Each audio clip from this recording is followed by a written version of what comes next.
जय मसीह प्रियजनहरू हो। आज हाम्रो आइतबारको प्रार्थना सेवामा हजुरहरूलाई म स्वागत गर्न चाहन्छु। आशा छ हजुरहरू सबै कुशलै हुनुहुन्छ परमेश्वरको अनुग्रह र कृपाले। आउनुहोस् हामी आज प्रार्थना गर्नुभन्दा अघि परमेश्वरको वचनबाट एउटा सोच हेरौँ। गन्ती 35 अध्यायको 9देखि 15 पद हामी हेर्नेछौँ। यहाँ यसरी लेखिएको छ, फेरि परमप्रभुले मोसालाई भन्नुभयो, इजरायलीहरूलाई भन, तिमीहरू यर्दन नदी तरेर कनान देशमा पुगेपछि त्यहाँ शरण नगरहरू छानेर नियुक्त गर्नु र अजानमा कसैले मान्छे मार्यो भने ज्यान मारा त्यहाँ भागोस्।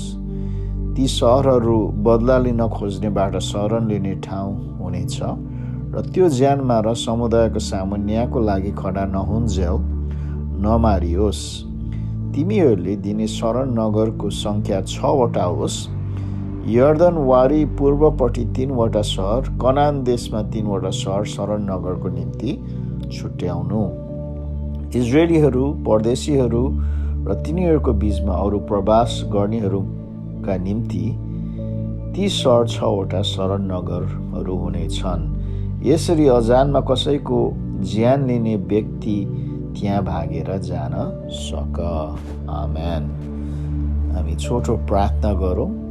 स्वर्गीय पिता, हामी हजुरलाई धन्यवाद दिन्छौँ यो नयाँ बिहानी र यो नयाँ हप्ताको निम्ति। अन्त प्रभु, हामी प्रार्थना गर्छौँ यो जुन वचनको सोच र यो प्रार्थनाको समयलाई हजुरले अभिषेक र आशिष गर्नुहोस्। येशू ख्रीष्टको नाममा आमेन। हामी यहाँ पाउँछौँ कि परमेश्वरले मोसालाई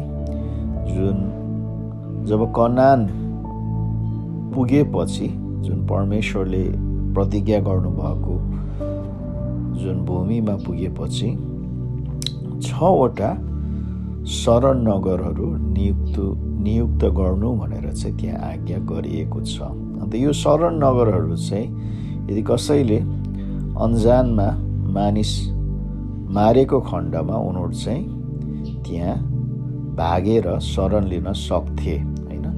किनकि कसैले मानिस मार्यो भने त्यो जुन मरेको मानिसका आफन्तले चाहिँ बदला लिन पाउँदथ्यो, होइन? अन्त बदला लिनुभन्दा अघि त्यो हत्यारा चाहिँ यो शरण नगरमा पुगेको खण्डमा जुन त्यहाँ समुदायले चाहिँ न्याय नगरेसम्म ऊ चाहिँ जुन चाहिँ सुरक्षितता उसले पाउँदथ्यो। जुन यो शरण स्थान भन्ने शब्द चाहिँ हिब्रू भाषामा मिक्लाट भनिन्छ। अन्त मिक्लाटको अर्थ चाहिँ जुन खतराबाट, होइन, जुन चाहिँ सुरक्षितता, होइन? अनि यो जुन चाहिँ शब्दले चाहिँ जुन यस्तो ठाउँ वर्णन गर्छ कि जुन ठाउँमा चाहिँ शत्रुहरू प्रवेश गर्न पाइँदैनन्, होइन? त्यही कारणले यो शब्दलाई कुनै कुनै ठाउँमा चाहिँ शरणस्थान मात्र नभएर किल्ला अथवा धरारा पनि, होइन, भनेर अनुवाद गरिएको हामी पाउँदछौँ। र हामीले अघि पढ्यौँ त्यहाँ 6वटा चाहिँ शरण नगरहरू नियुक्त गर्नु भनेको छ, होइन? कतिजनाले भन्छ किन 6वटा मात्र, होइन? अनि बाइबल विशेषज्ञले अरूले चाहिँ भन्छन्, होइन, त्यहाँ 6वटा दिएको छन् कारण 7औं चाहिँ परमेश्वर आफै नै हुनुहुन्छ, होइन? जुन चाहिँ 7 अङ्कलाई चाहिँ कतिजनाले चाहिँ परमेश्वरको अङ्क पनि भन्ने गर्छन्, कारण 7ले चाहिँ, होइन, पूर्णता अनि सम्पन्नता र सिद्धताको अर्थ दिँदछ, होइन? किनकि हप्तामा पनि 7 दिन हुन्छ, होइन? हामीले बाइबलमा हेऱ्यौँ भने पनि, होइन, जुन 7वटा मण्डलीको कुरा गरेका छन्, होइन, प्रकाशको पुस्तकमा, होइन? त्यसैले, होइन, 7ले चाहिँ जुन पूर्णता, सम्पन्नता र सिद्धताको अर्थ दिन्छन् हैन। अन्त 7औं सहर चाहिँ शरण सहर चाहिँ परमेश्वर हुनुहुन्छ। त्यसै कारणले हामीले भजन सङ्ग्रहमा हेर्यौँ भने दाउदले चाहिँ पटक पटक चाहिँ परमेश्वरलाई चाहिँ आफ्नो शरणस्थान भनेर चाहिँ भनेको पाउँदछौँ हैन। भजन सङ्ग्रह 14को 6मा चाहिँ यसरी लेखिएको छ, तिमी दुष्टहरूले गरिबको योजनालाई तिमी दुष्टहरूले गरिबको योजनालाई विफल पारेका छौ, तर उनीहरूको शरणस्थान त परमप्रभु नै हुनुहुन्छ। अन्त साथसाथै भजन सङ्ग्रह 46को 1मा यसरी लेखिएको छ, परमेश्वर हाम्रो शरणस्थान र शक्ति हुनुहुन्छ, सङ्कष्टमा सधैँ हाजिर रहने सहायता। अनि भजन सङ्ग्रह 62को 8मा लेखिएको छ, मेरो उद्धार र मेरो इज्जत परमेश्वरमा आश्रित छ, मेरो शक्तिशाली चट्टान र मेरो शरणस्थान परमेश्वर नै हुनुहुन्छ। र त्यसपछि 91को 2मा लेखिएको छ, परमप्रभुको बारेमा म भन्नेछु, उहाँ मेरो शरणस्थान र किल्ला हुनुहुन्छ, मेरो परमेश्वर जसमाथि म भरोसा राख्दछु। अनि साथसाथै हितोपदेशको 18:10मा पनि यसरी लेखिएको छ, परमप्रभुको नाउँ एक बलियो धरहरा हो, धर्मीहरू त्यहाँ दगुर्दै जान्छन् र सुरक्षित हुन्छन्। प्रिय हजुरहरूले यो जीवनको जुन चाहिँ सङ्कष्टहरूमा परमेश्वरलाई आफ्नो शरणस्थान बनाउनु भएको छ, अथवा हाम्रो दिनको व्यस्ततामा हामीले प्रार्थनामा जुन शरण लिएर हैन, हामी विश्वासीहरू प्रार्थनामा शरण लिएर परमेश्वरका हामी दौडेका छौँ, जहाँ चाहिँ हामीले जुन विश्राम र सान्तवना हाम्रो प्राणको लागि पाउन सक्छौँ हैन। येशू ख्रीष्टले भन्नुभएको छ मत्ती 11को 28देखि 30 पदमा, हे सबै थाकेका र बोझले दबिएका हो, महका आऊ र म तिमीहरूलाई विश्राम दिनेछु। मेरो जुवा आफूमाथि ल्याऊ र मसँग सिक, किनभने म विनम्र र कोमल हृदयको छु, अनि तिमीहरूले आफ्नो आत्मामा विश्राम पाउनेछौ, किनकि मेरो जुवा सजिलो छ र मेरो भारी हलुको छ।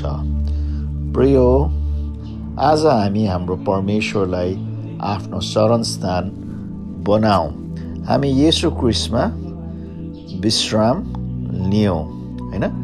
आज मात्र होइन, तर हरेक दिन, कारण उहाँले हाम्रो प्राण र आत्मालाई जुन सान्तवना दिनुहुन्छ। अन्त हाम्रो समस्याहरूमा, हाम्रो सङ्कष्टहरूमा उहाँले हामीलाई मद्दत गर्नुहुन्छ। आमेन, आमेन। हुन्छ प्रियजनहरू, हामी प्रार्थनातर्फ जाउँ। अन्त हामी प्रार्थना गर्नुभन्दा अगाडि प्रार्थनाको विषयहरू हेरौँ हैन। हामी हाम्रो मण्डलीको निम्ति प्रार्थना गरौँ, हाम्रो मण्डलीको हरेक जनहरूको निम्ति, हरेक परिवारहरूको निम्ति, मण्डलीका बिरामीहरूको निम्ति पनि हामी प्रार्थना गरौँ, मण्डलीमा भएका आवश्यकतामा परेकाहरूलाई पनि हामी प्रार्थना गरौँ। साथसाथै हाम्रो मण्डलीको जनहरू जो विदेशमा हुनुहुन्छ, उहाँहरू र उहाँका परिवारहरूलाई पनि हामी प्रार्थना गरौँ। अन्त हाम्रो मण्डलीको सम्पूर्ण जुन चाहिँ सेवा, सङ्गति र सेवकाईहरूको निम्ति पनि हामी प्रार्थना गरौँ। मण्डलीको अगुवाहरू र उहाँका परिवारहरूको निम्ति पनि हामी प्रार्थना गरौँ। मण्डलीको आर्थिक अवस्थाको निम्ति पनि हामी प्रार्थना गरौँ। अन्त साथसाथै यो क्रिसमसको समय आउँदैछन्, अन्त यसको निम्ति पनि हामी प्रार्थना गरौँ। अन्त हाम्रो पोखरामा भएको मण्डली, नेपालमा भएको मण्डली, विश्वमै भएको मण्डलीलाई हामी सम्झौँ र साथसाथै हाम्रो ग्रेटर ग्रेस परिवारलाई पनि, विश्वव्यापीको ग्रेटर ग्रेस परिवारलाई पनि हामी प्रार्थनामा सम्झौँ। विशेष प्रार्थनाको अनुरोध हामी पास्टर केपी त्रिपाठी जुन पोखरा ब्याप्टिस्ट चर्चको पास्टर हुनुहुन्छ, उहाँको निम्ति पनि हामी निरन्तर प्रार्थना गरिराखौँ। र अर्को एउटा अनुरोध चाहिँ पास्टर राजु गुरुङ जो चाहिँ नवजीवन एजी चर्चको पास्टर हुनुहुन्छ। उहाँ पनि केही दिन भयो एकदम ज्वरो आएको छ भनेर हामीले सुनेका छौँ। त्यसैले उहाँको लागि पनि हामी प्रार्थना गरौँ, उहाँहरूको परिवारजनहरूलाई पनि हामी प्रार्थनामा सम्झौँ। र विशेष गरी यो जुन चाहिँ महामारीको समयमा हामी विश्वकै निम्ति प्रार्थना गरौँ। आउनुहोस् हामी प्रार्थनामा केही समय बिताउँ।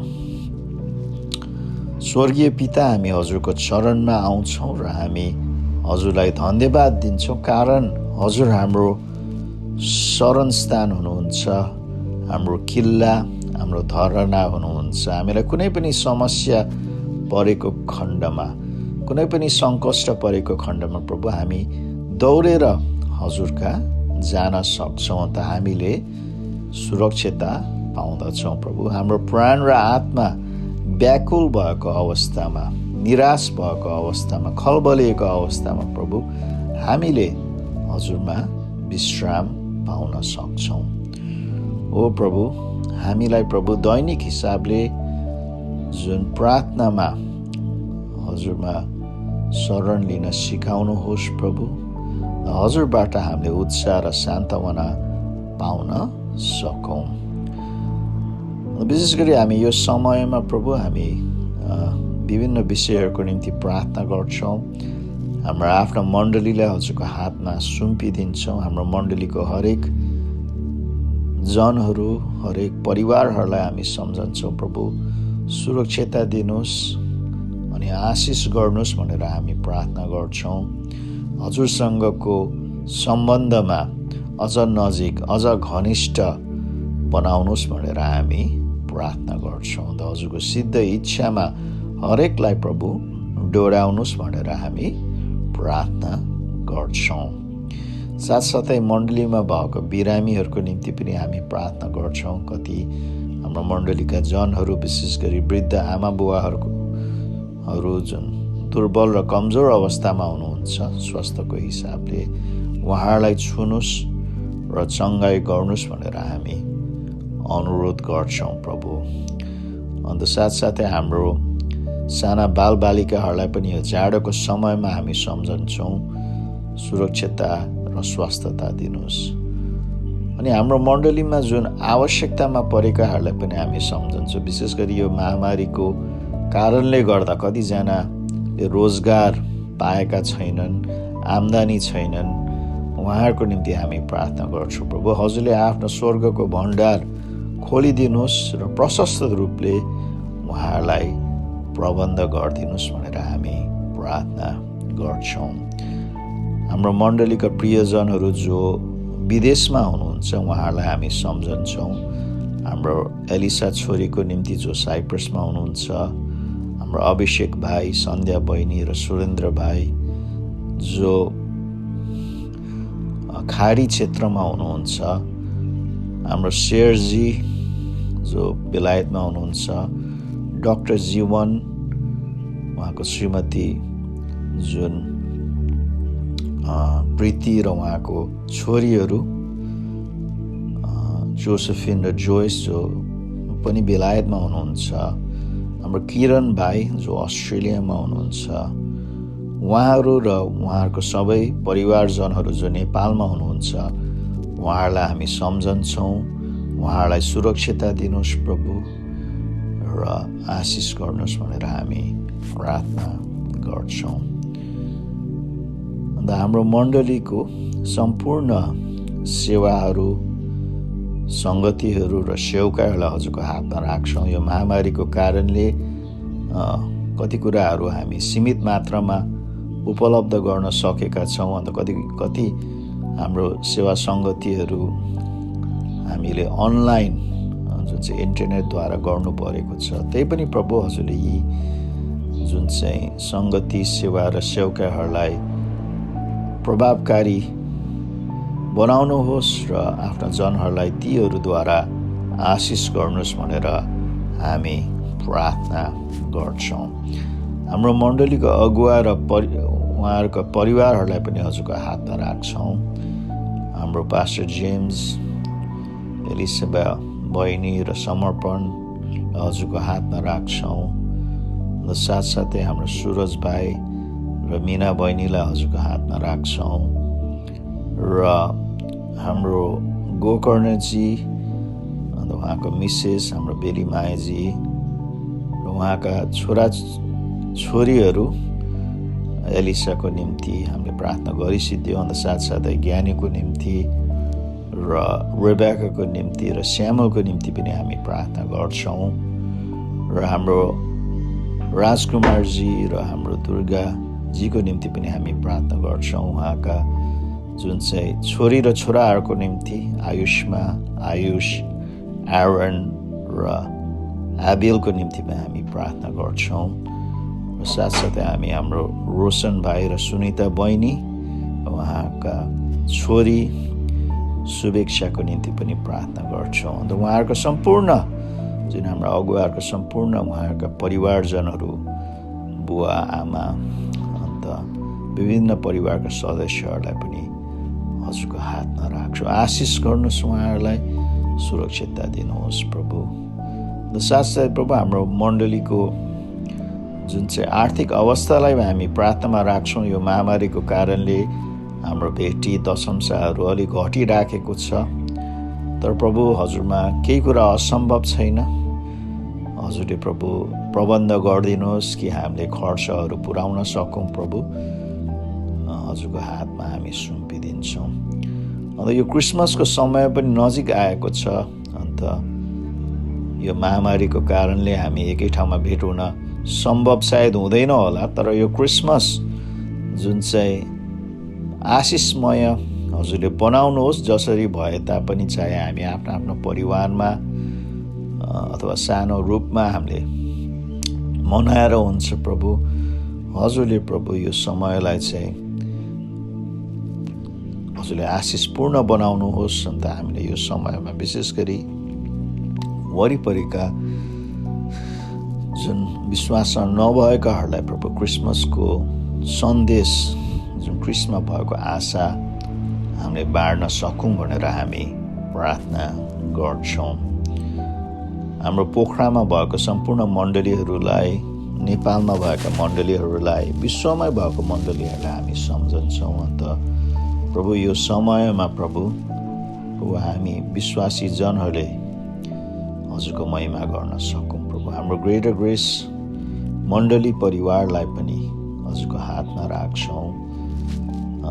नेपालका विभिन्न ठाउँमा भएका ग्रेटर ग्रेस मण्डलीहरू, काठमाडौँमा हाम्रो पास्टर राजन उहाँको परिवार, उहाँहरूको मण्डलीसँग सम्बन्धित सम्पूर्ण मण्डलीहरू, हाम्रो पास्टर बलु र उहाँको परिवारलाई पनि हामी सम्झन्छौँ।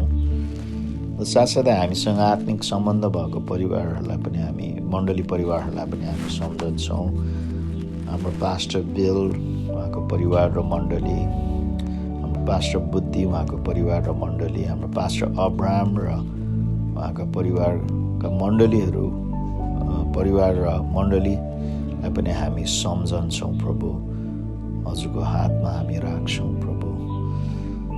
जुन विश्वव्यापी रूपले भएको हाम्रो ग्रेटर ग्रेस परिवार प्रभु, बल्टिमोरमा हाम्रो पास्टर स्यालर, पास्टर शिवली उहाँका परिवारजनहरूलाई पनि हामी सम्झौँ। इन्डिया, भुटान, चाइना, क्याम्बोडिया, विश्वका ठाउँ ठाउँमा भएका मण्डलीहरूलाई हामी सम्झन्छौँ प्रभु।